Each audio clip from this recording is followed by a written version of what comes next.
Welcome back to Brokers of Secrets. In this episode, we're going to talk about how to create a prosperous environment. Now, it's critical for you to understand that if you have an environment that truly supports you, you will likely prosper far more than if you didn't. And that may sound obvious, but it's not. A lot of people are like, oh, I alone will succeed. I will go against all odds. I will work hard. I will do anything, and I will hustle. I will succeed. I set goals. I hit them. I always do. It doesn't matter if people support me. I'm going to do it. A lot of people have this lone wolf mentality, right? I'm going to go at it alone. Problem is, that's not how human civilizations were built. It was never built alone. Even those individuals that were famous in their contribution and or have changed histories, they did it with other people around them, supporting them. They led other people. They leveraged other people and their influence, their skills, their power, their resources, their everything, right? So it's important for you to consider, why would I need to do that? In terms of personally, a lot of people, when they look at the previous episode, they're like, oh, okay, let's say I learned from how not to feel lonely and I got rid of that feeling. That's just the feelings that you've had up to that point. In order to actually not feel lonely in the future, which is a signal of what? It's a signal of communicating that your environment or you are not resonating with each other. You need to create an environment that actually support you, resonate with you. That is how you create a prosperous environment, which prospers you. Now, sometimes people, if you ask yourself, sometimes people will say, well, my environment is fine. I don't have expectations that they can do anything for me. You know, they're maybe family, maybe they're friends or colleagues.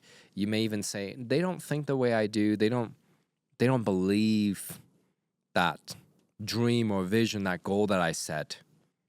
They make fun of me. They're like, why do you work so much? Or why do you care about this? Why is your vision so big? Why can't you just settle down, chill out? There are family members that are like that. Or the opposite sometimes. Regardless of how your family or friends or your environment currently treats you, I can guarantee that by the end of this episode, you'll think of it not only differently, but that you'll have a strategy to optimize your environment and create a prosperous environment. Point number one, how many of you who are listening actually designed your environment growing up? It's very unlikely that you have. And if you did, it's oftentimes not like you're sitting down with a carefully drafted blueprint, strategies, everything. Now you may say, why would I have to? Social relationships, our environment, our friends, these are organic things and you just let it happen. No. You don't just let it happen. You are actually, it's happening the way you've already been programmed to have it happen. Based on your childhood programming, what you were modeling in your teenage years, based on a lot of things that you learned from your parents. Epigenetics, your teachers, your media, everything that you've experienced up to this point contributed to creating your mental programs, which therefore constructed your reality if you don't intervene. Now, unless you're like, I am so happy with my environment, it's perfect. It's helping me grow. It's helping me do X, Y, Z. It's amazing. Great. Then maybe you don't need this episode. But if you see that there is a chance that you could even optimize it even a little bit, that little bit can make the world of difference. I would invite you to pay close attention to this episode. Because your environment is truly an exponent. If you want to be prosperous, and you want to think about it, if you want to increase your physical hard work, sacrifice of time and energy, lean on yourself, not your environment. If you want to be prosperous, successful, happy, live long, as they say, live long and prosper, whatever positive goals you have about your life, if you really want to achieve not just 90% of it, but 100% of it, and that last, again, 5 to 10% is an exponential increase of what you may be experiencing right now. So if you really are willing to consider how much more exponentially wonderful your life can be, you need to consider your environment. Design your environment. See, you wouldn't buy a house that was not properly designed and engineered. You wouldn't just buy a house that was randomly thrown together. It will potentially, with high potential and high probability, repeat the same mistakes and problems from previous years, previous decades, previous generations. But if you carefully, cautiously design based on the most up-to-date information that you have and based on some of the principles that we teach you here at Upgrade, you would begin to shift how you design your reality, because your environment, which is part of your reality, right? If you design your environment, you will get what you designed rather than the default. And the default, well, the default isn't always great. And the default has a lot of hidden things that are not going to warn you before they happen, like divorces, breakups, problems at work, people getting fired. There are a number of random, unfortunate events that people just labeled as bad luck. Well, let me tell you something. If you design your environment and you have an environment that actually resonates with you and you resonate with it, and your environment is an exponent of your goals, you are only going to win or win more, not win or lose more, which is most people's reality. Most people's reality are just to prevent loss, to avoid loss, avoid pain. They're like, either they're going to lose or they're going to lose more. They will choose the lose option. That's how most people live their lives, because their default program is lose or lose more, or just, for better, they have, if it's better, they have win or lose. But most of the time, people have a lose or lose more mentality, unfortunately. Yeah. Now, why does that happen? Just look back the last 100 to 200 years, how many wars there are, and how much of the population have been impacted. They were trying to preserve their life, survive, how to not lose or lose more. That's why. That's one of the reasons why. And there are a lot of other factors too. Now, I'm not blaming war or anything. I'm just saying that's just a natural factor of people having lose or lose more mentality. So, if you were to consider how your environment is currently constructed and how it may or may not prosper you, if you haven't designed it, it's likely the default product of your default programming, which came from traumas of war, traumas of whatever that has happened, and other events, both positive and negative. So that's like building a house. And imagine building a house, putting millions into building this house that you're going to live in for the next many decades or even the next century, without a single design, without a single engineered plan, and without actually being approved by you. You wouldn't want to live in that house. Being approved by you is a critical part. Most people live in an environment produced by their default programming that they never approved. They never examined. They never designed. So to create a prosperous environment that will prosper you, you need to start with designing what you want and who you want around you. That may seem like a simple concept, but I'm going to tell you, if you design your clients, your colleagues, your investors, your boss if you have one, your spouse, your boyfriend, girlfriend, your kids even, every single human being in your social network, design what you want. Because here's what happens. We have a thing called reticular activation system. If you've listened to previous episodes, you should know this. Reticular activation system filters what's coming through, which are about 11 to 20 million bits of data per second. 10, 11 to 20 million bits of data per second. And it gets filtered down to 126 bit per second. That's a lot of data loss. And therefore, these snippets of actual data that you receive forms your reality, compounds over time.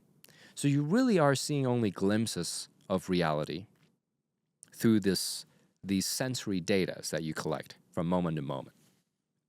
Now, that is why if you don't change your filter over the course of many decades or even centuries, humans keep their old program and they even pass it down to their kids because they'll teach their kids in the same environment that they grew up in or that they're familiar with, and they will install the same programs by the same communication, same behaviors. That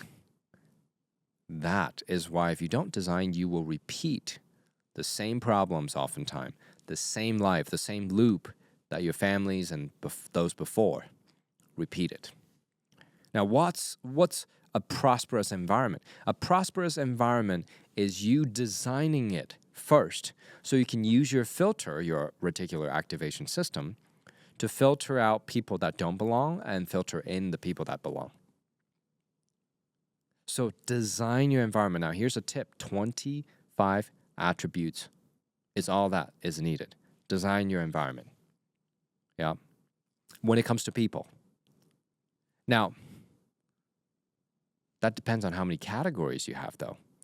If you have family and friends, you can design both, but each need a set of 25 attributes.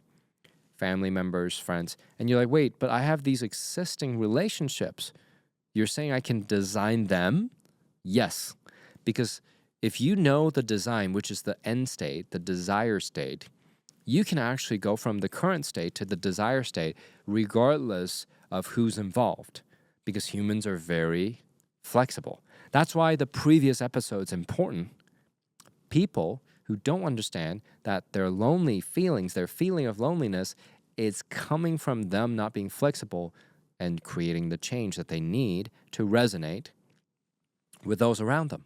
If you actually got rid of that feeling, which is really not about the feeling, it's actually unpacking, deciphering the message, and you become more adaptive, you become more flexible. The person with the greatest flexibility always have the greatest control within any given system.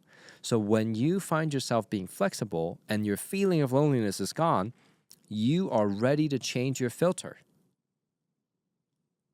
And that filter, think about it. Loneliness, it's a filter thing as well. You filter the people, the world, the events around you to perpetuate the feeling of loneliness because the message was not decoded previously. But now it's decoded, your filter is free to change. That's why I introduced design. So you could design who you want around you and your family and your friends. You could design your kids. You could design anything you want, anyone you want, and design your social environment, design your home environment, design your work environment. Every category, 25 attributes. I would recommend 5 to 10 categories so that every moment in your day and all of the environments are covered in your design. Some people will come back with 10 lists of 25, from their home to their work office, to their friends, to their kids, to their other family members, to their spouse, to themselves, all of the above, to the food that's in the pantry and the fridge. All of this can be designed so that you get exactly what you want. It's time. It's time to lean into designing the environment that actually will support you. Listen, when you resonate with your design, how easy would it be for you to feel that you want to be there and not have the feeling of loneliness and also have the feeling of I am being prospered by my environment? It's easy. If you have designed it, your environment, it needs to be like your dream home, except your dream reality. So what I'm asking you right now, right here, right now, is to design all of these things. And if you need to listen to this episode again to remember what those things are, what those areas of your lives are, go back and listen to it again. Because this entire reality of yours, this entire environment of yours, if you design it, you will create. Listen, this is the rule of creation when it comes to your environment. What you consistently saturate your mind with is what gets created in your environment. What consistently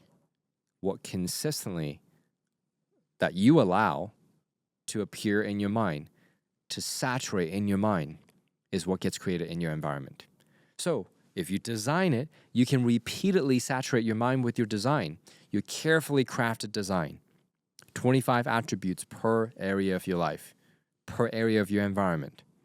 After you design all of this, 5 to 10 lists times 25 attributes, you will begin to see that it shifts just by you doing the design.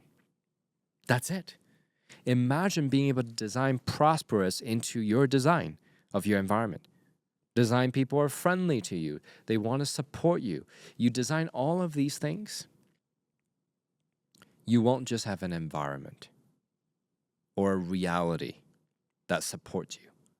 You're going to have an environment and a reality that prospers you and helps you live up to your truest potential. Welcome to Upgrade.